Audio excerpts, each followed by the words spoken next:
పెళ్ళైనా పండగైనా వేడుక ఏదైనా పట్టు చీరల ప్రత్యేక వేదిక వారాహి సిల్క్స్. సో మీరు పక్క ఆంధ్ర వాళ్ళు కదండి? అవును. చాలా తక్కువ మనకి తెలుసు. అవును. మీది ఎక్కడ ప్రాపర్? మా అమ్మమ్మ గారు వాళ్ళది రాజమండ్రి. సో పుట్టింది అక్కడే. మీరు పుట్టింది అక్కడే? అంటే అమ్మమ్మ గారి ఇంట్లోనే కదా ఆబ్వియస్ గా అమ్మ వెళ్తుంది. ఓకే. అక్కడే పుట్టారు. నాన్నది? నాన్నగారిది కూడా అక్కడే, ఆ పక్కే. సో పక్క రాజమండ్రి అమ్మాయి. ఓ, సో మీది సార్? తిరుపతి. అదే మీ భాష చూస్తేనే అర్థమైపోయింది నాకు. Born and brought Tirupati. వాళ్ళ మొత్తం వాళ్ళ నాన్నగారు వాళ్ళంతా తిరుపతి. ఓకే. సో తర్వాత ఇండస్ట్రీ వల్ల చెన్నైకి వచ్చారు అంతే? ఫస్ట్ వాళ్ళు వచ్చారు, ఇండస్ట్రీ కోసం వాళ్ళు వచ్చారు. ఆ తర్వాత నా ఎంట్రీ. సో ఈయన చూస్తేనే అర్థమవుతుంది మీ మాంగారు ఎంత స్ట్రిక్ట్ ఆఫీసర్. ఈయన స్ట్రిక్టే లేరు పాపం. ఈయన చాలా స్ట్రిక్ట్ ఓన్లీ దీని దగ్గరే. అది కూడా ఆయనే, ఈయన లేరు. లేదా? మొత్తం ఆ చక్రం అంతా మా అత్తయ్య గారు అలా తిప్పారు కాబట్టి ఇప్పుడు 500 కోట్ల ఆస్తులు ఉన్నాయి మీనా గారికి. రోషన్ గారు కూడా కలుపుకొని, నాది రోషన్ గారిని కలుపుకొని 499 కోట్ల 5 కోట్లు నాది. తిరుపతి ఎయిర్పోర్ట్ దిగితే ఇక్కడ నుంచి అక్కడ దాకా మీనా గారిదనే చెప్తారు. చాలా మంది అనుకుంటారు ఆ మీనా గారు అని. కాదండి, ఈ మీనా గారి దగ్గర.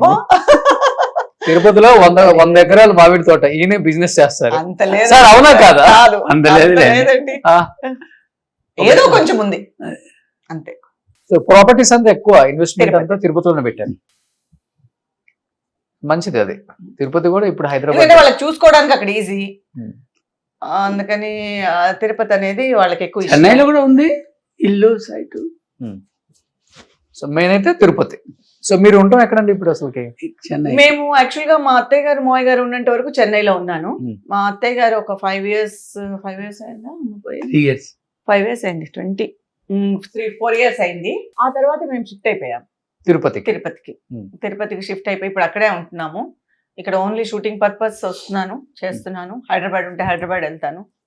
ఇప్పుడు 60 ఎకరాల మామిడి తోటలోనే ఫామ్ హౌస్ లో ఇల్లు కట్టారా లేకపోతే సెపరేట్ కట్టారా? లేదు, తోటలో ఉండేది ఒక చిన్న ఇల్లు, పాత ఇల్లు అలాగే ఉంది. ఓకే. మేము ఇప్పుడు వేరే చోట ఇల్లు కట్టుకున్నాము. ఓకే. అక్కడ ఎలా ఫామ్ లాగా కట్టారా హౌస్ లాగా కట్టారా? హౌస్ లాగా కట్టారు. ఓకే. అంటే చుట్టూ ల్యాండ్ ఉంది కొంచెం, అది ఇంకా డెవలప్ చేయాలి. ఇల్లు మాత్రం కట్టుకున్నాము. ఓకే. సో మాకు ఫస్ట్ ఎందుకు ఇల్లు కట్టుకోవాల్సి వచ్చిందంటే ఒక బ్యాంక్ ఇచ్చాము బ్యాంక్కి. సో బ్యాంక్ తో స్టార్ట్ అయిన ఇల్లు అలా అలా బిల్డింగ్ అయిపోయింది. అక్కడ బిల్డింగ్ కట్టుకొని అక్కడే ఉన్నాము. సో అటు ఇటు మొత్తం తిరగడమే సరిపోతుంది. తిరుపతి దగ్గరే కాబట్టి మీకు 100 kilometers కాబట్టి అటు ఖాళీగా ఉన్నప్పుడంతా హైదరాబాద్, అమ్మ అక్కడ ఉంటారు కాబట్టి అక్కడ మెయిన్ అమ్మ కన్నా కూడా అమ్మ కావాలంటే నా దగ్గరికి వస్తూ ఉంటారు. ప్రాజెక్ట్ ఉంటే హైదరాబాద్ వెళ్తారు. ఓకే. సో ఇప్పుడు మీరంతా బిజినెస్ చూసుకుంటారా సార్? బిజినెస్ ఎక్కువ ఏం బిజినెస్? మ్యాంగో. అంతా ఇప్పుడు తిరుపతి అంటేనే ఎర్రచందనం అంటారు వాళ్ళు, దానికి ఫేమస్. పార్ట్ 3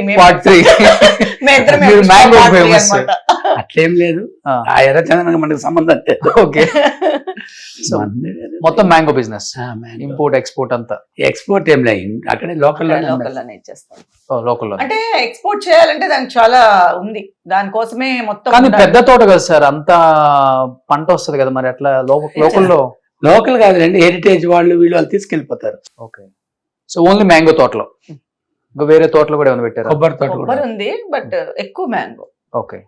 ఫామ్ చేస్తుంటారండి మీరు సరదాగా? చేయాలంటే అది చెయ్యరు. చెయ్యాలి, చేసుకుంటూ చెయ్యరు అంటే టైం. ఓకే. కానీ ఆయన చేసే వ్యక్తిలాగా కనిపిస్తున్నారండి. ఆయన చేసే వ్యక్తిలా కనిపిస్తున్నారు మీకు. ఆయన చేయిస్తారు, ఆయన ఒక సూది కూడా అలా పక్కన తీసి పెట్టరు, ఆయన మొత్తం చేయిస్తారు.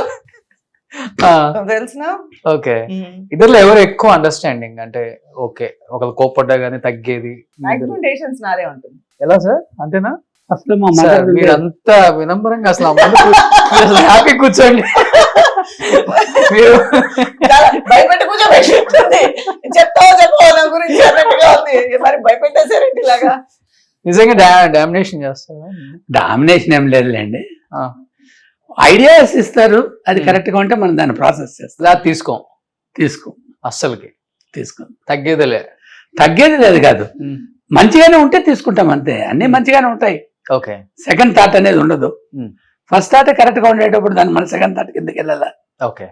సో మీకు మేనేజర్ కూడా అక్కర్లేదు, మొత్తం ఆయనే చూసుకునే వాళ్ళు? డబ్బులు వచ్చేది మావయ్య గారు, ఈయన. వెనకాల చక్రం మా అత్తయ్య గారు, ఫ్రంట్ చక్రం మా మావయ్య గారు. ఓకే. సో అలా చేయబట్టి ఈ రోజు సేవింగ్స్ అంతే ప్రతి ఆర్టిస్ట్ కి అంతే అప్పట్లో అంతే. పోగొట్టుకున్న వాళ్ళు ఉన్నారు, అవును